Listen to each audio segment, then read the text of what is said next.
Bachelor of Arts in Social Welfare and Social Development student at Nipissing University. Taylor volunteers with the Art Fix out of the Whitewater Gallery. Please welcome Taylor.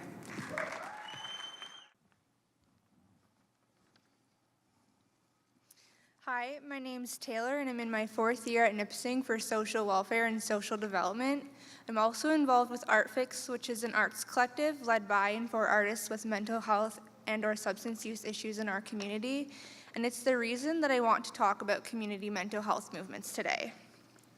I think Art Fix is one of the first places where I started to hear and talk about mental health in terms that didn't place emphasis on fixing individuals, but it focused on social barriers and the exclusion felt by people living with mental health problems. What I've always enjoyed about Art Fix is the space that it has created for openness, acceptance, and difference. It's always really nice to be able to hear people talk about how they don't have to worry about feeling excluded or like they're different when they start coming to Art Fix's programming. So mainstream discussions about mental illness can be stigmatizing and individualistic, and this comes from a history of oppression and institutionalization that has placed people experiencing mental health issues or disabilities away from the rest of the society. And this problem stems from language associated with otherness, irrationality, and insanity. This causes abnormalities to be seen as a threat, and it is what has justified this separation. Community mental health movements focus on publicly funded social services and the social integration of people experiencing mental health problems. However, the deinstitutionalization movement, which emphasizes conventional biomedical approaches, is what has had the most impact on mainstream discussions about mental health today. And when I say there's an emphasis on biomedical approaches, I mean there's focus on specific treatments, diagnosis, and psychological rehabilitation of individuals. This approach has also led to a reduction in public hospital beds and a shortening of stays, which places more of a vulnerable population into a community with little social supports.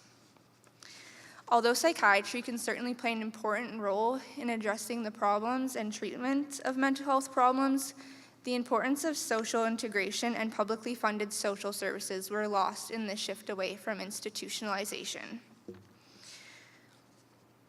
Placing people into communities that they have historically been excluded from requires more than the individualistic approach that persists today.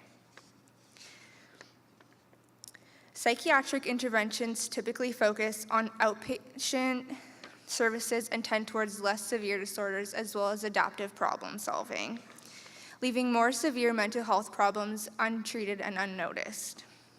This ideology is influenced by colonialism, neoliberalism, ableism, and sanism, and fails to address the social exclusion of people living with mental health problems, which has also caused them to live in higher rates of poverty, to experience poor physical health, higher costs of living, and higher experiences of violence.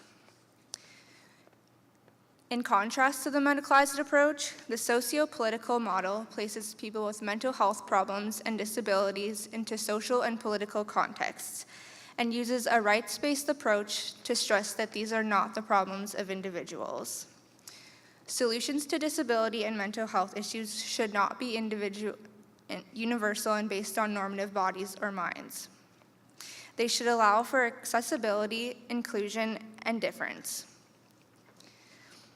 Today, community-based services and community mental health movements are faced with addressing the limitations that dominant mental health discourses have on people being reintegrated into communities that they have historically been excluded from, and where options for normalized participation are restricted for them. In striving for social change, the community mental health movements recognize people with mental health as experts in their own lives. We need to stop focusing on fixing individuals and start listening to them. This is how we can strengthen our communities. In strengthening our communities, we make them more open, accessible, and accepting of difference. And this is how we can start to focus on the stigmatization and exclusion and address this problem experienced by people living with mental health problems.